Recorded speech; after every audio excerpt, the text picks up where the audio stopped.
શ્રી ગણેશાય નમઃ. જય શ્રી કૃષ્ણ. આજે આપણે ગાય તુલસી વ્રત કથા કહીશું. શ્રાવણ માસની અમાસે. જો વિડીયો પસંદ આવી તો ચેનલને સબસ્ક્રાઈબ કરવાનું ભૂલતા નહીં, જેથી આગળના વિડીયો તમને મળી રહે. ગાય તુલસી વ્રતની વિધિ. આ વ્રત શ્રાવણ માસની અમાસે કરવાનું હોય છે. એ વખતે વ્રત કરનારે સવારે વહેલા ઉઠી નાહી ધોઈને ગાય તુલસીની પૂજા કરવાનું હોય છે.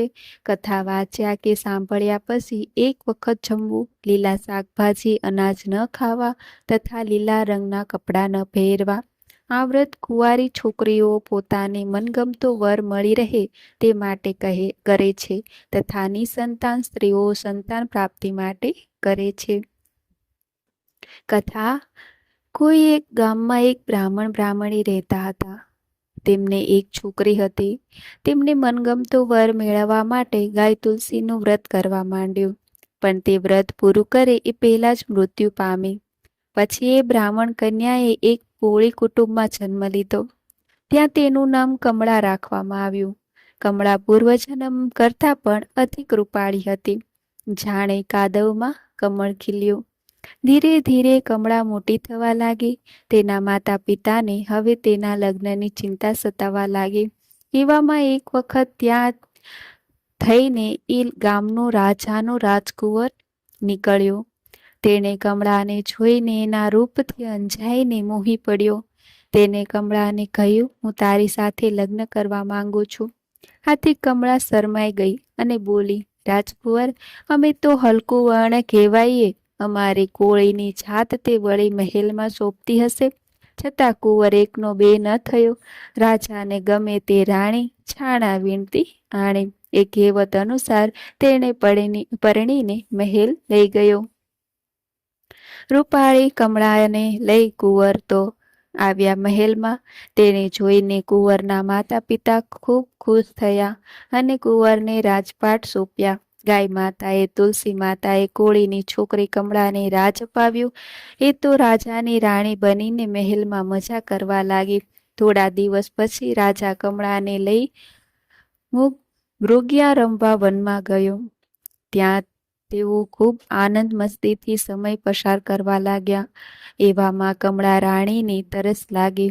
તે સરોવર પાસે આવી. ત્યાં કેટલીક સ્ત્રીઓ ગાય તુલસીનું વ્રત કરી રહી હતી. આ જોઈ કમળાને પણ હવે સંતાન પ્રાપ્તિ માટે એ વ્રત કરવાની ઈચ્છા થઈ. તેણે રાજાને વાત કરી. ત્યારે રાજાને તેને ખુશ થઈને વ્રત કરવાની સંમતિ આપી.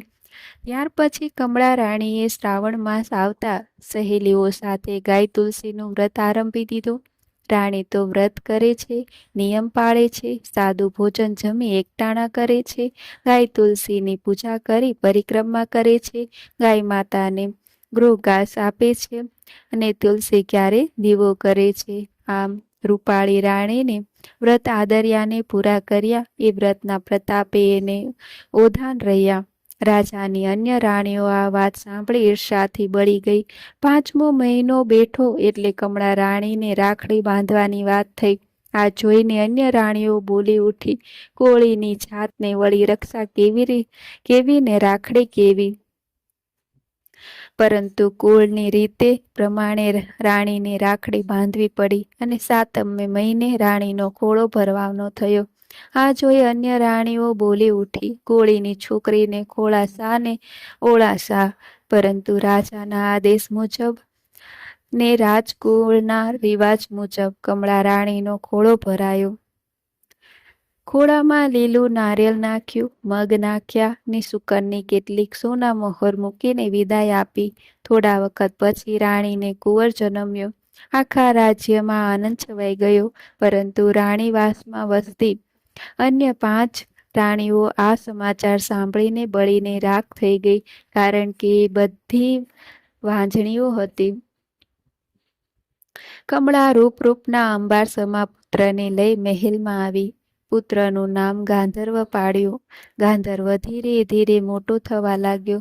તે જોઈને પેલી 5 રાણીઓએ ગાંધર્વનું કાસળ કાઢવા માટે એક કાવતરું ઘડ્યું. ગાંધર્વ જ્યારે પલંગમાં સૂતો હતો ત્યારે એક દાસી મારફત છાનામાના તેને ઉઠાવી જઈ થોડે દૂર આવેલા એક ઉકરડામાં ફેંકી દીધો. પરંતુ રામ રાખે તેને કોણ ચાખે એ ન્યાયે તે ગબડતો પીપળાના વૃક્ષ નીચે જઈ પડ્યો. એ વખતે એક સુથારની છોકરી પીપળાની પૂજા કરવા આવી. તેણે આ રાજકુમારને બેભાન પડેલો જોયો. તેને એકેય ભાઈ ન હતો. આથી આ રાજકુમારને ભાઈ બનાવવાનું મન થયું, પરંતુ કોણે પૂછી આને લઈ જવો? એવામાં અચાનક ગાય માતા ચરતી ચરતી ત્યાં આવી પહોંચી. છોકરીએ ગાય માતાનું પૂછ્યું, ગાય માતા, આ ભાઈ કોનો? ગાયે કહ્યું, એને પ્રેમ કરે એનો, જે એની સાથે રમે એનો. છોકરીએ કહ્યું, હું એને પ્રેમ કરીશ, હું એની સાથે રમીશ. તો પછી તું લઈ જા, ગાય માતાએ કહ્યું. છોકરી કુંવરને લઈ ઘેર આવી. કુંવરને જોઈ છોકરીના માતા પિતા ખૂબ રાજી થયા અને રાજકુમારને પોતાની પાસે રાખી દીધો. સુથારે તેને રમવા માટે લાકડાનો ઘોડો બનાવી આપ્યો. એક દિવસ કુંવર લાકડાનો ઘોડો લઈને નદીને આવી પહોંચ્યો અને ઘોડાને પોતાની કાલી ઘેલી ભાષામાં કહેવા લાગ્યો, લે ઘોડા, પાણી પી. એ વખતે કમળા રાણીની કેટલીક દાસીઓ ત્યાં કપડાં ધોવા આવી હતી. તે આ દ્રશ્ય જોઈને દાંત કાઢવા લાગી અને તેમાંથી એક બોલી ઉઠી, સુથારનો આ છોકરો લાકડાના ઘોડાને પાણી પીવડાવવા નીકળ્યો છે. ગમારના છોકરા તે ગમાર જ રહે. આ સાંભળી કુંવરે પાણો ઉઠાવીને તેના પર છૂટો ઘા કર્યો. આથી એક દાસીના કપાળે વાગ્યું અને લોહી નીકળવા લાગ્યું. આ જોઈને અન્ય દાસીઓ ગભરાઈ ગઈ અને તેને ઉચકીને ત્યાંથી મહેલમાં ગઈ.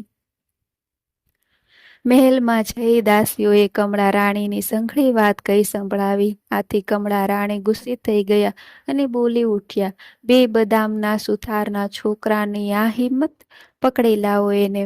થોડી વારમાં સિપાઈઓ રાજકુમારને દોરડેથી બાંધીને પકડી લાવ્યા અને તેણે રાણી સમક્ષ હાજર કર્યો. રાણીએ એ છોકરાને જોયો. છોકરાએ પણ રાણીને સામે જોયું. ત્યાં એક ચમત્કાર થયો. રાણીના બંને બાજુના સ્તનમાંથી દૂધની સરવાણીઓ ફૂટવા માંડી. માએ દીકરાને ઓળખ્યો અને દીકરાએ માને ઓળખી. ત્યાર પછી પેલી સુથારની છોકરીને બોલાવી સંઘળી વાત પૂછી. ત્યારે ખબર પડી કે ઈર્ષાળુ રાણીઓએ કાવતરું ઘડીને પોતાના કુંવરને ઉકરડામાં ફેંકી દીધો હતો. આ વાત જાણી ત્યારે રાજા ખૂબ રોષે ભરાયા અને રાણીઓને શિક્ષા કરવા તત્પર બન્યા. પરંતુ દયાળુ કમળા રાણીએ પગે પડીને સૌની માફી અપાવી. આથી એ પાંચે રાણીઓ કમળા પર ખુશ થઈ અને તેનો પણ ગાય તુલસીનું વ્રત કરવા લાગી. એ પછી રાજકુમાર ગાંધર્વ ઘણા વર્ષો સુધી ખાધું પીધું ને રાજ કર્યું. હે ગાય માતા, તુલસી માતા, જેમ તમે કમળા રાણીને ફળ્યા તેમ તમારું વ્રત કરનાર સૌ કોઈને સુખ સંપત્તિ તથા સંતતિ આપજો. જય ગાય માતા, જય તુલસી માતા.